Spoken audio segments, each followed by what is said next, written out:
Les amis, bienvenue, j'espère que vous allez tous très bien, très content de vous retrouver pour ce nouvel épisode de Côté Mondial. Et quand je dis très content, c'est un euphémisme parce que là, 2 jours consécutifs sans match de Coupe du Monde, le temps commence à se faire vraiment très long. Mais heureusement, nous sommes sauvés. Demain, le mondial reprend ses droits avec 4 quarts de finale d'une grande qualité. Pays-Bas-Argentine d'abord, même si c'est le deuxième match, il sera précédé à 16h par Brésil-Croatie. Ça, c'est les 2 matchs de demain. Et ensuite, samedi, pas mal du tout, Maroc-Portugal à 16h pour terminer, pour conclure par, excusez du peu, France-Angleterre. Le match dont il ne faut pas trop que je parle parce qu'à chaque fois, le niveau de stress et de tension grimpe très vite. Mais voilà, je vais vous proposer une petite analyse, une rapide preview de ces 4 rencontres, vous donner mon prono, histoire juste de faire monter un petit peu la température et parler foot sur ces journées si vides, si longues. Comme vous le savez, comme d'habitude, ces vidéos pronos, elles sont sponsorisées par BetClick, mon partenaire. Vous avez accès à leur offre de bienvenue avec le code promo WILOU à l'inscription et je détaillerai tous les éléments de prévention très vite dans quelques minutes. On est parti donc sur Pays-Bas-Argentine. Alors, un des match-ups les plus intéressants, je trouve. D'un côté, on a des Pays-Bas qui restent sur une victoire, on va dire sur le papier convaincante contre les États-Unis, 3-1. Tactiquement, je trouve que c'est un des pays les plus intéressants de ce tournoi. Alors, pas forcément le plus télégénique, spectaculaire, flamboyant, c'est pas des Pays-Bas très cruyffistes ou cruyffiens.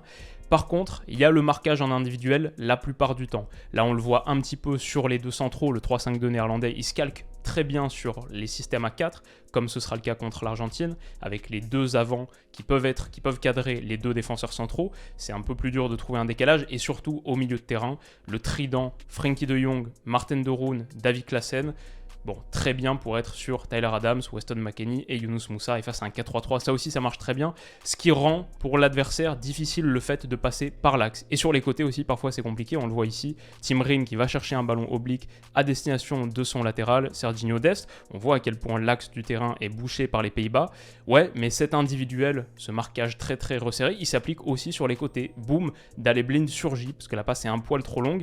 Ce que je trouve intéressant aussi avec les Pays-Bas, c'est qu'à la récupération, il n'y a pas de prétention de lancer un cycle de possession, être l'équipe qui domine le ballon. Non, si on peut en 2-3 passes se projeter dans la surface adverse et déclencher un tir ou un centre, c'est ce qu'on fait. Là, Daley-Blind, il met tout de suite sur Memphis Depay, qui est une solution pour enclencher cette transition offensive. Crochet, frappe, c'est typiquement les schémas des Pays-Bas, qui ont quand même pas mal de qualité technique pour jouer dans leur moitié quand il faut sortir de la pression, etc. Mais dès que la pression est battue, ou dès qu'il y a une opportunité, bon, on va très vite devant, et c'est notamment permis par le positionnement de Cody Gakpo qui permet d'avoir ces attaques rapides. On voit aussi la position de Denzel Dumfries, très écarté et beaucoup plus avancé. C'est le 3e joueur le plus avancé de cette équipe, parce que l'idée, c'est évidemment d'attaquer cette profondeur, de l'attaquer vite, mettre un centre. Pays-Bas exploite assez bien la largeur, on l'a vu contre les États-Unis. Il y a quelques individualités performantes chez ces Pays-Bas. Frenkie de Jong, Denzel Dumfries, dans des registres très différents. Frenkie de Jong, la lumière, Denzel Dumfries, la vitesse lumière sur le côté pour exploser dans la profondeur. Bon apport dans la surface, il finit le match avec 2 passes décisives, 1 but la dernière fois, des tacles salvateurs, vraiment gros volume. Avec Cody Gakpo et Memphis Depay, là on a le quatuor, je pense, sur ce début de mondial. Le reste, par contre, c'est un peu en deçà sur la qualité individuelle. Mais voilà, ils ont des gars qui performent bien et depuis le retour de Memphis, ils ont trouvé une seconde vitesse, je trouve, dans leur jeu. Il apporte vraiment quelque chose pour finir et pour proposer la dernière passe peut-être. Avec Cody Gakpo, bonne complémentarité aussi entre les deux. Ouais, c'est pas mal, ils ont des arguments. Et ils ont aussi peut-être le meilleur gardien qui est encore en lice, celui qui fait le meilleur tournoi en tout cas, Andries Noppert. 2,3 buts qu'il a sauvé que la moyenne des gardiens entre guillemets n'aurait pas sauvé, il n'y a que Szczęsny qui a fait mieux. Après, on peut aussi argumenter que la raison pour laquelle il s'est autant mis en évidence, c'est que je trouve que les Pays-Bas défendent pas si bien que ça dans leur moitié de terrain, dans leur tiers. S'il n'y a pas un ballon gagné haut grâce à un petit peu de pression, une sortie sur le porteur, le marquage individuel, derrière, ce qui est un peu contre-intuitif, quand tu as 3 centraux et tu peux choisir parmi 5 qui sont Van Dijk, Timber, Ake, De Vrij et De Ligt, derrière, parfois, il y a des espaces qui sont ouverts. Typiquement, je pense que les États-Unis, s'ils avaient été plus tueurs, plus justes dans leur choix dans le dernier tiers, auraient pu faire beaucoup plus mal. Et le score de 3-1, du coup, il est un peu flatteur, je trouve, pour les Pays-Bas, en ce sens. L'idée, c'était l'entonnoir, faire jouer sur les côtés, protéger l'axe à fond, mais parfois, ça a été percé, parfois, ça n'a pas fonctionné. Je pense qu'aussi, parmi les autres points faibles, la production offensive, on parlait de Pays-Bas le plan de jeu était bien exécuté, assez clair et lisible, mais pas le plus flamboyant. Là, vous avez le classement de tirs par 90 minutes, tirs par match, avec 9 tirs par 90 minutes. Les Pays-Bas sont 25e de ce classement. C'est une des formations les moins prolifiques. Voilà aussi pour ces Pays-Bas et leurs lacunes. Alors, l'Argentine maintenant en face, qu'est-ce que ça donne? Messi qui est toujours très bien protégé par Rodrigo de Paul. Bon, l'Argentine, c'est un peu l'idée inverse, c'est une équipe qui vit par le ballon. 65% de possession, seule l'Espagne éliminée fait plus. C'est une équipe qui vit par le ballon, mais qui par contre, sur la diversité des profils, a vraiment pas la variété qu'ont les Pays-Bas. C'est peut-être une des équipes les plus homogènes sur ces profils, ces Argentins. Déjà, ils ont très très peu de qualité sur les côtés, pas vraiment de joueurs de percussion, d'élimination, ou même de joueurs à la réception de potentiel centre. Ils n'ont pas beaucoup de taille, ils n'ont pas beaucoup de profondeur non plus. Ce qui fait que défendre contre eux, on l'a vu avec l'Australie, le plan de jeu c'est assez clair, verrouiller l'axe avant tout, et tu peux te permettre d'avoir un bloc qui est très très court sur la largeur. Ça c'est la largeur de ce bloc australien, très très réduit sur la largeur, et même sur la longueur. Bon bah voilà, grosso modo, tu défends ce rectangle-là contre l'Argentine, et la plupart du temps, tu es assez bien protégé, ce qui est un vrai problème pour l'Argentine dans son expression. C'est aussi pour ça qu'ils sont à 65% de possession en moyenne par match. C'est parce qu'ils ont les profils qui veulent beaucoup avoir le ballon dans les pieds, c'est des gros manieurs de ballon, mais aussi ils ont souvent de la possession stérile parce qu'ils ne trouvent pas la solution face à des blocs pour lesquels c'est assez confortable de défendre. Le truc, évidemment, c'est qu'il y a un homme qui bat tous ces arguments en brèche, Lionel Messi. Moi, je m'attendais à voir une Argentine pré-tournoi qui était plus complète, plus diversifiée. Sans doute que le fait que Dybala n'ait pas encore joué de match, Lo Celso forfait, Di Maria blessé la dernière fois. Bon, il y a quelques problèmes sur cette Argentine par rapport à la disponibilité de ces éléments et des lieutenants de Léo Messi. Mais je m'attendais à voir une sélection qui, on le savait, sur les phases de qualification de 2021, Léo Messi donnait 10 ou 15 passes en plus par moyenne que ce qu'il donnait 2 ans plus tôt. Ça montrait une Argentine qui avait vraiment progressé et Léo Messi qui était moins isolé. Une équipe qui vivait plus collectivement, ça ouvrait plus d'espace pour Messi aussi quand tu as plus de joueurs à défendre. Bon là, c'est un petit peu changé l'idée, c'est que la lumière vient de Messi et ça reste un très très gros danger évidemment, mais ça rend cette Argentine quand même un peu moins complète et performante offensivement dans l'ensemble. Et Messi qui a joué son 1000e match en carrière la dernière fois contre l'Australie, et c'est lui qui a sorti l'Argentine de sa torpeur. Donc mon prono final pour cette rencontre, Argentine-Pays-Bas, on a les Pays-Bas qui sont cotés à 3,55, c'est la victoire en 90 minutes. L'Argentine est quand même nette favorite, à 2,12 seulement en 90 minutes. Sur les individualités, il y a un Messi ou Gakpo buteur à 1,95. Voilà, comme vous le savez peut-être, moi j'ai quand même une petite part dans mon cœur qui est réservée aux Pays-Bas. Je vis à Amsterdam depuis 1 an. J'adore l'histoire du foot néerlandais. Je trouve que c'est une immense nation de foot, grosse culture foot. J'aime beaucoup de gars de cette équipe aussi. Frenkie de Jong, je pense, parmi mes joueurs préférés. J'ai un vrai biais néerlandais. Pourtant, je les trouve pas si forts que ça. Je trouve qu'on en fait beaucoup et que le match contre les États-Unis, on retient un peu les buts, la qualité de Denzel Dumfries, le score final. On oublie tous les espaces qu'ils ont concédés et la faiblesse globale de leur proposition offensive. Donc, même si c'est bien exécuté, que le schéma de jeu est grosso modo lisible, etc., dans l'ensemble, je ne suis pas hyper convaincu par ces Pays-Bas. Je ne suis pas hyper convaincu par l'Argentine non plus. Je pense qu'il y a beaucoup de lacunes et le fait que tu sois autant monomaniaque et autant unidimensionnel sur ta proposition avec ballon, pour moi, c'est un vrai problème. Je vois un match très serré, hein. On va pas se mentir, c'est quasiment 50-50. Si je dois absolument mouiller, je vais dire l'Argentine. Peut-être qu'on voit les Pays-Bas un peu trop beaux.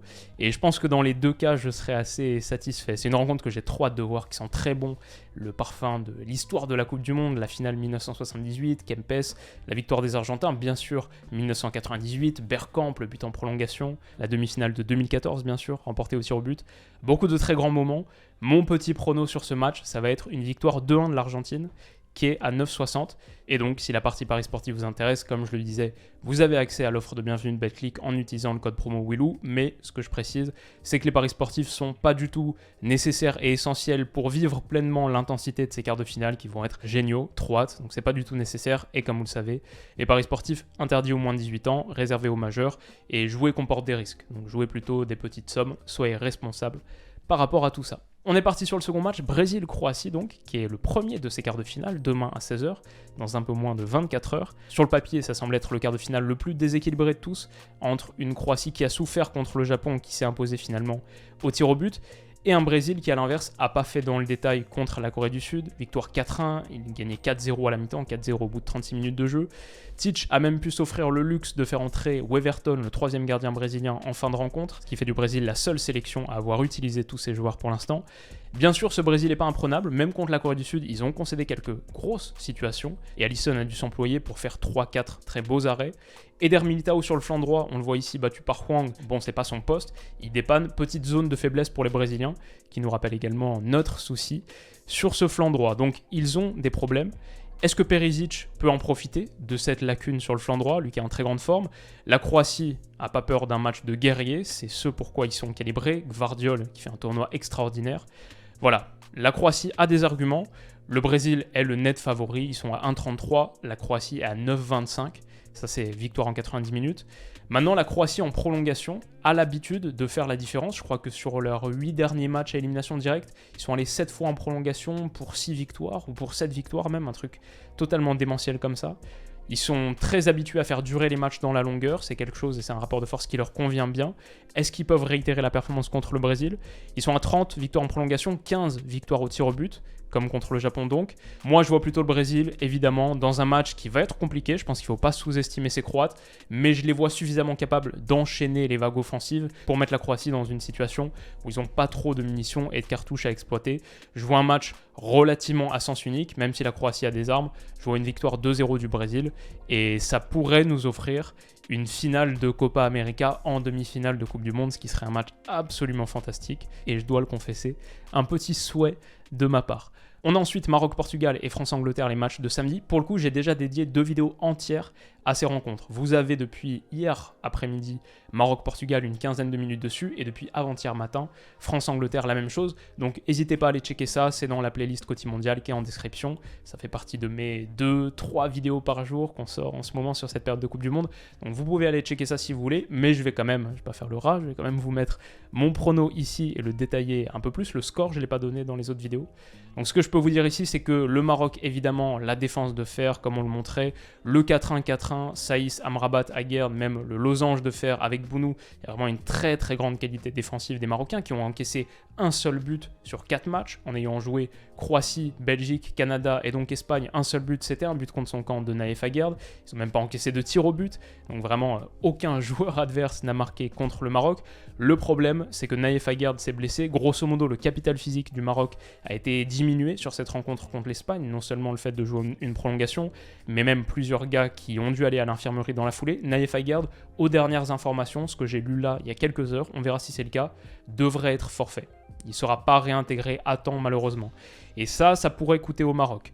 De l'autre côté, le Portugal, la démonstration de force contre la Suisse, victoire 6-1, triplé de Gonçalo Ramos. Il y a une nouvelle page de l'histoire Portugal à la Coupe du Monde qui est en train de s'écrire.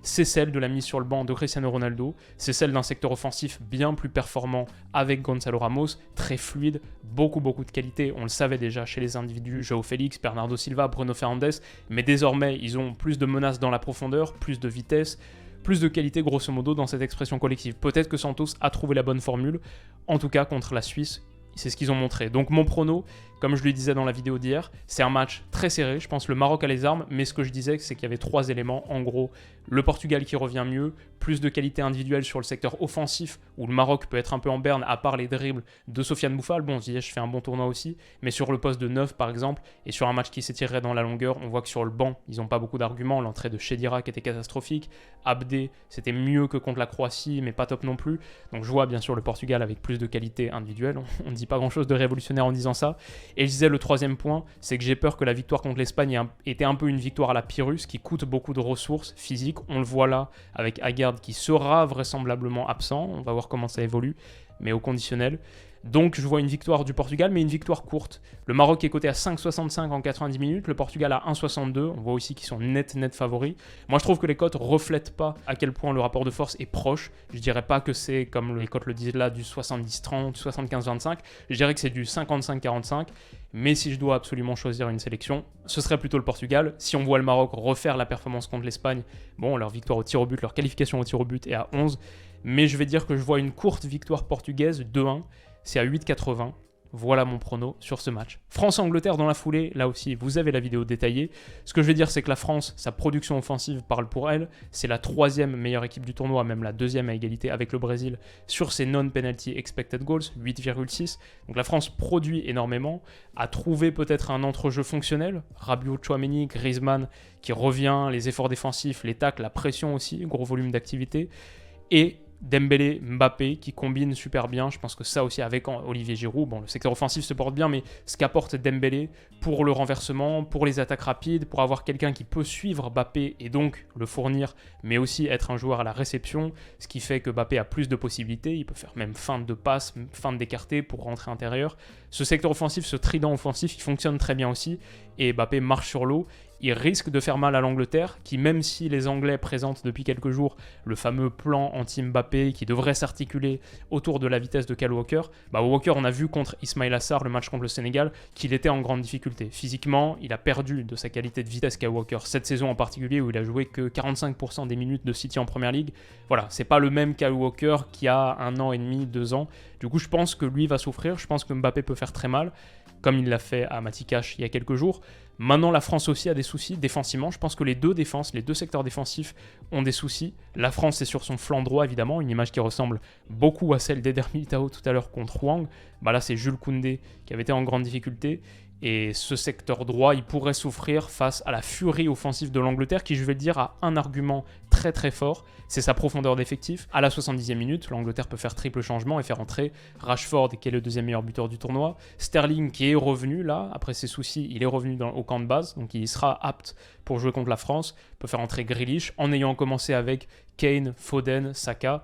Le secteur offensif déborde de qualité et il y a un entrejeu beaucoup plus performant grâce à Jude Bellingham. Ça, je l'ai évoqué en détail. Ce point-là, je l'ai évoqué en détail dans ma preview il y a quelques jours. Donc voilà, mon prono final quand on regarde les cotes, la victoire en 90 minutes de la France qui ne cesse d'augmenter ces derniers jours, ça me fait un peu peur, elle est à 2,35, celle de l'Angleterre qui baisse est à 3,15 pourtant, donc la France reste favorite selon les bookmakers, et Mbappé buteur, j'en parlais la dernière fois, c'est à 2,57. Vu son état de forme actuel, pourquoi pas. Mon petit prono, comme je disais, j'ai très peur. Je pense que l'équipe qui marque le premier but va l'emporter. Et j'ai peur du 0-1 sur un coup de pied arrêté, un but marqué très rapidement par les Anglais. Et nous, on ne trouve pas la solution derrière face à leur possession défensive. Mais mon petit prono, qui est plus rationnel pour le coup qu'émotionnel, parce que je pense que j'ai très peur de ce match.